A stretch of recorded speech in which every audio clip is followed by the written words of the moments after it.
At first, her stride was steady, but by the second corner, her breath rasped, each inhale rougher than the last. She slowed, pressing one hand to the mailbox post outside the Hendersons' house. Across the street, a neighbor rocked on his porch baseball game on the radio. He raised a hand. "Afternoon, Martha," he called. She forced a smile, nodding back. But inside, she felt the weight of defeat. She cut the walk short, shuffling back toward her porch swing. Evening light softened as her daughter Diane appeared at the back door with a plastic container clutched close. "Picked this up from the bakery," Diane said, setting the pie down on the counter. The crust glistened golden under its clear lid. Martha didn't reach for it. Diane's tone cooled. "Mom, you keep saying you'll change, but every year it's the same. You can't keep promising." Her eyes lingered, not angry exactly, but weary, resigned. Martha's throat tightened, and she found no words to offer. Silence filled the kitchen, louder than any scolding. On her way back from the post office that evening, an old coworker spotted her in line, arms full of envelopes. "Martha, when are you coming back to the office?" he asked, cheerful as ever. She faltered, shifting her weight, mumbling something about maybe after the holidays. The smile on his face dimmed only slightly, but to her, it felt like another reminder of what she had lost. The building smelled of dust and paper ink, and she wanted to escape. That night she carried herself to the porch swing. The wood creaked softly under her weight. A chill moved in the air, the kind that whispered of the coming fall. Porch lights flickered awake up and down the street, warm dots in the dusk. Martha's own bulb glowed dimly haloed in a moth's circling. She stared at the light as if it could answer her, then whispered into the stillness, "Maybe I'll lose the surgery again." The swing moved slightly back and forth, its chains rattling against the post. Across the street, the neighbor's radio crackled with the last innings of the game. For a long time, she sat there, her hands knotted in her lap, the weight of fatigue pressing deeper than the numbers ever could. Every effort seemed to slide back, as though her own body were a trap. The porch light trembled once in the evening breeze, and Martha's eyes followed it. Time, like the bulb, was flickering, running thin. The bells of St. Mark's Church tolled across the Sunday air, their mellow sound rolling over the parking lot. Martha adjusted her cardigan as worshipers spilled out, exchanging handshakes and blessings. Lorraine Miles, silver-haired and steady, with her cane, lifted a hand. "Join us for a short walk, Martha," she called. The invitation was simple, but her eyes carried genuine warmth. Martha hesitated, then nodded. The group strolled slowly down the tree-lined street. Lorraine matched her pace, careful not to let Martha lag behind. Crisp leaves crunched underfoot, glowing amber in the September sun. "A lap or two is enough," Lorraine murmured, "just to keep us honest." A small smile tugged at Martha's mouth. For the first time in weeks, the numbers didn't feel like shackles. They felt like a reason to move. Later at the Riverbend Diner, the clatter of plates and the hiss of the griddle filled the room. Martha slid into a booth, still catching her breath from the walk. A waitress with kind eyes approached, pot in hand. "Refill?" she asked. Martha nodded, and the mug brimmed with steaming coffee. "One more slice won't hurt," the waitress teased, tapping the pie menu, her tone gentle, knowing. She added softly, "My mom always appreciated the mail you brought her. Stay warm, hun." Martha felt a sudden sting behind her eyes. A small kindness, remembered and returned, lit a fragile ember inside her. But across the diner, two women at the counter whispered. One voice, sharp as a needle, carried just enough. She'll never change. Martha's face flushed hot. She pushed her soda glass aside so suddenly, it tipped, spilling sticky sweetness that hissed as it went down the drain of the sink by the counter. Her throat tightened. The waitress handed her a towel, pretending not to notice the whispered remark. That evening, the kitchen light glared bright against the early dusk. Diane stood by the counter, arms folded. The pie container from last week still sat unopened on the table, plastic, fogged from the refrigerator. Mom, Diane began, voice heavy, "You're setting yourself up again. You'll say you'll try, but you'll give up halfway. You'll miss the surgery like always." The words landed heavy, not cruel, but edged with exhaustion. Martha looked at her daughter's face, tight, jaw set, and felt a flare of anger beneath the sorrow. Silence fell after Diane left the screen door, closing with a tired squeak. Martha moved to the refrigerator, her hand lingering on the cool metal. She pulled open a drawer, found a pad of bright sticky notes, and peeled one free. With deliberate strokes, she wrote 86 in thick ink and stuck it high on the fridge. The yellow square glowed against the white door. Each evening that followed, she replaced the number with a smaller one, 8584. The ritual grew mechanical, almost ceremonial. Now standing alone in her kitchen, she pressed another sticky note flat against the surface. 43. Nearly half the days gone. Her hand trembled as she smoothed the paper, eyes locked on the digits. The notes formed a neat descending column like a calendar, marking her march toward an invisible cliff. She breathed unevenly, chest tight. The air hummed with the refrigerator's motor and the faint tick of the wall clock. Outside, the porch light flicked on with its usual hum. Inside, Martha stared at the bold number until the ink blurred. Thanksgiving was no longer a vague threat. It was a countdown, visible and merciless, stuck on her fridge for all to see. On the kitchen table, Martha's hands tightened around the laces of the red sneakers she had left behind weeks ago at the thrift store. Now they gleamed new, firm under her grip. Next to them lay a printout, rows of steps, distances, times prepared by Eli, who had wrestled her old phone into running a walking app. "Just follow this, Martha," he said, tapping the page with the confidence of someone half her age, but fully invested. Across the table, Mr. Whitaker sat quietly, the janitor's cap still in his lap. "Count the poles, breathe steady," he murmured like a mantra. His voice, steady as oak, gave the words the weight of a promise. The refrigerator hummed behind them, the countdown chart taped to its door blaring a single red number 3. 3 days circled in ink. 3 days between Martha and the verdict of her body. She inhaled slowly, fingers brushing the sticky notes below, weeks of numbers crossed out, stacked like sediment of struggle. At the community library, where the air smelled faintly of paper and dust, Eli spread the pages wider under the fluorescent lights. "Every step you log will check it off. You're closer than you think." Martha's breath caught when she saw the pattern distances creeping upward, small but undeniable. Hope flared tentative like a candle cupped in both hands.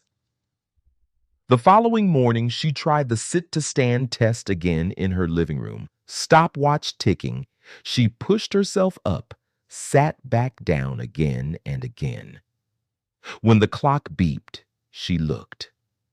12.4 seconds, so close to the target. Her knees quivered, but the number steadied her. She wasn't failing anymore. She was nearly there. That evening, a text pinged on her phone. Clinic appointment moved forward 24 hours. She blinked hard, rereading the message. Tomorrow, not 3 days. The candle flickered dangerously in the draft. Her pulse hammered. The next morning, snow thickened the Ohio air into a blur of white.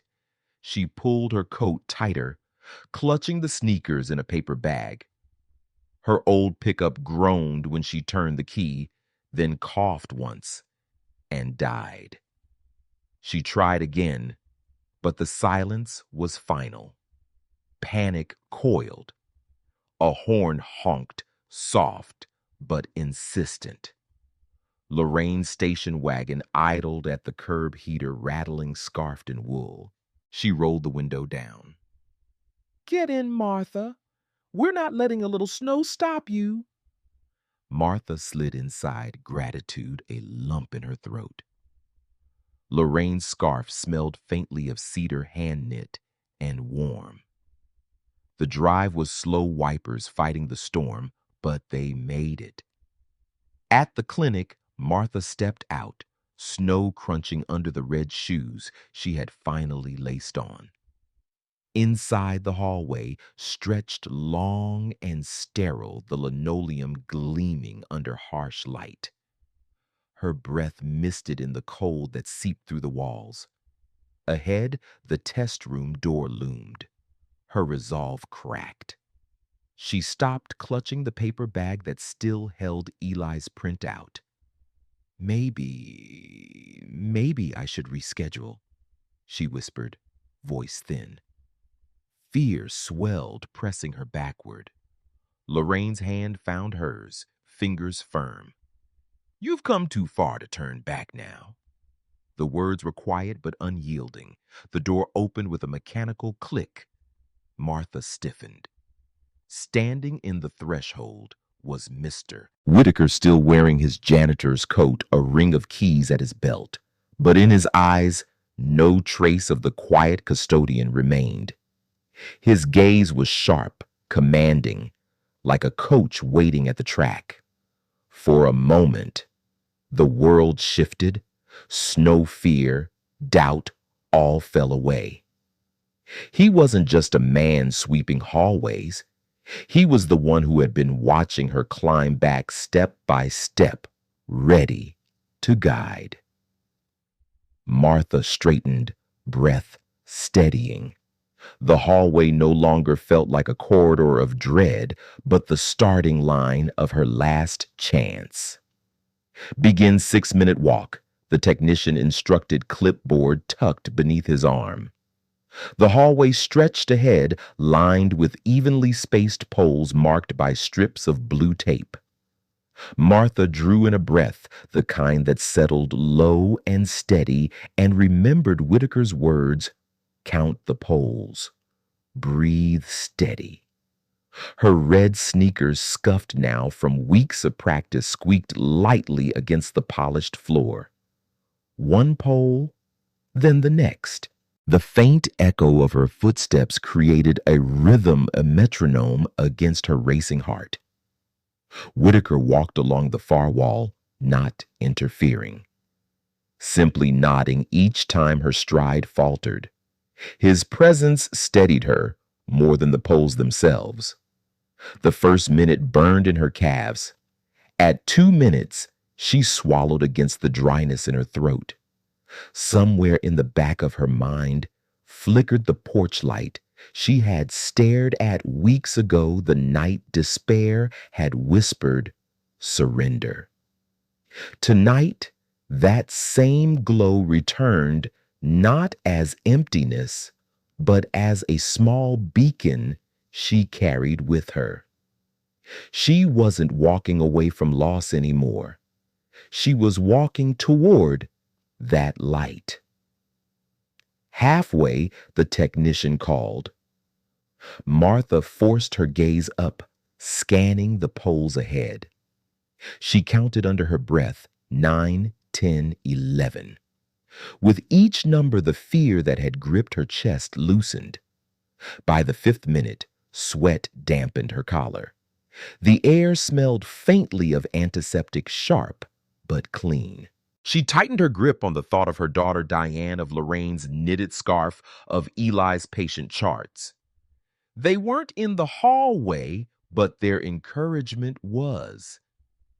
It lived in the weight of the red shoes striking the floor. Time, the technician said. Martha slowed, chest heaving, and stopped at the line. He checked his pedometer, scribbled on the clipboard. 1,640 feet. He looked up. You made it. Martha pressed a hand to the cool wall, eyes closing briefly. Relief surged, powerful and quiet, like water breaking through a dam. Her whole body trembled, not from exhaustion alone, but from the knowledge that she had crossed the threshold. Whitaker offered her a small, satisfied smile. Told you to count the poles. Later, in a small exam room, Dr. Patel adjusted his glasses and scanned the summary sheet. Sit to stand, 11.7 seconds. 6-minute walk, 1,640 feet. Current weight, 216.8 pounds. He placed the papers neatly on the desk. Martha, your surgery is back on schedule. The words landed like a verdict, but one she had earned through grit. Martha's throat tightened. For weeks, numbers had been weapons used against her pounds, seconds, feet. Today, numbers had become proof of survival. Dr. Patel extended his hand across the desk. She grasped it firmly, feeling the warm press of human reassurance. His voice softened. You did the work. Now we can move forward safely. As Martha left the clinic, the late afternoon light caught on the thin layer of snow outside, turning it gold. She looked down at her sneakers, red fabric, dulled with salt from the storm. They no longer looked like someone else's shoes, they looked like hers. A smile tugged at her mouth, quiet but certain. I'm ready. She whispered the words for herself, not anyone else. The wind rattled faintly against the glass door behind her, but it couldn't touch the calm that had settled in her chest. For the first time in months, Martha walked into the cold with her shoulders squared, carrying not dread, but release.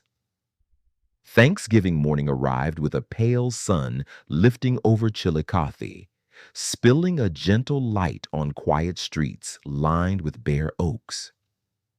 Inside Riverbend Diner, warmth radiated in more ways than one, the steady hiss of coffee, brewing the sweet tang of pumpkin pie, the hum of familiar voices greeting each other on the holiday. Martha pushed open the door, the bell overhead chiming. She stepped in with Lorraine at her side. Eli, carrying a folder of notes out of habit, and Whitaker steady as ever in his dark wool coat. For a moment, she simply stood, letting the comfort of the place wash over her. A few regulars turned to wave, one nodding with recognition. Weeks ago, she had sat here shrinking from their eyes. Today, she walked toward the booth with her shoulders straight, not avoiding a single glance. The waitress hurried over with her easy smile. Morning, hon. Coffee. Without waiting for an answer, she set down the pot, filling each cup until steam curled into the air. Martha watched the little spirals drift, rising like proof that ordinary life could be a gift. When the waitress moved to clear another table, Martha reached for her wallet and slipped a folded bill under the saucer. Keep the change, she said softly.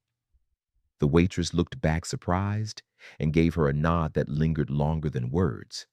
They ordered light 2 slices of pie to share toast and eggs. Lorraine teased Eli about still being too young to sit still at the table. Whitaker listened, eyes crinkling in amusement.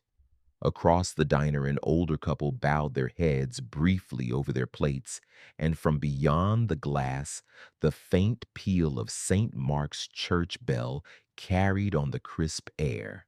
It mingled with the smell of cinnamon and coffee, filling the diner with a sense of continuity that reached back generations.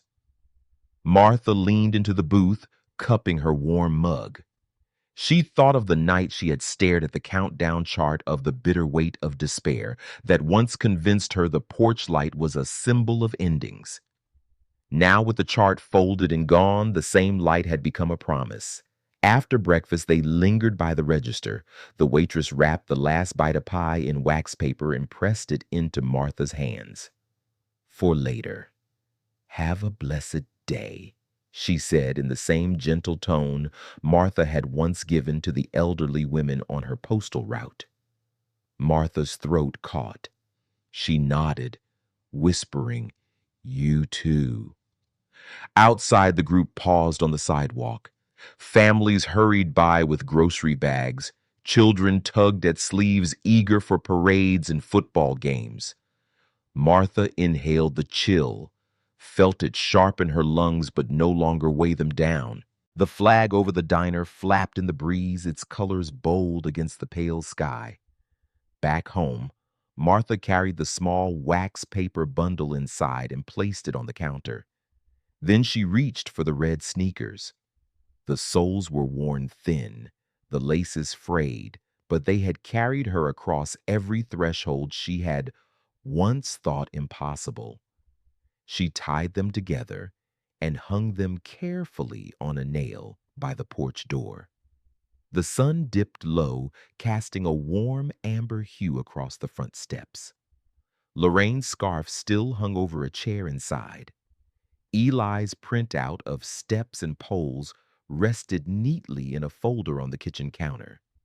Whitaker's voice echoed gently in her memory. Count the poles. Breathe steady. She stepped out to the porch swing, the wood creaking as she sat. Reaching up, she flicked the porch light. The bulb glowed immediately, spilling a circle of amber across the boards, not lonely this time, but welcoming. Across the street, a neighbor waved as he set down his newspaper. Martha waved back, her hand steady. The flag outside her own porch lifted with the evening wind. She watched it ripple, strong yet graceful, a reminder that home was not just a place but a return to belonging.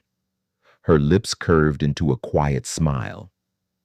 "I'm home," she murmured. The coffee steam at the diner, the church bell, the porch light, all had come together in a single unbroken thread of redemption. On this Thanksgiving morning, surrounded by friends and stitched into her community again, Martha felt the weight of the past slip into memory. What remained was light. The porch light glowed steady in the cool dusk, and the red sneakers hung quietly by the door, worn but resting at peace. After months of fear measured in pounds and seconds, Martha's breath finally came easy like a note held until it settled. Journeys rarely close with applause. More often they soften into a hand extended, a neighbor's smile, or a light left burning against the dark. Even late in life, dignity finds room to return, and kindness can finish what doubt began. Has life ever offered you a quiet second chance? Share your memory below. And if you'd like to hear more stories like this, feel free to subscribe and stay a while.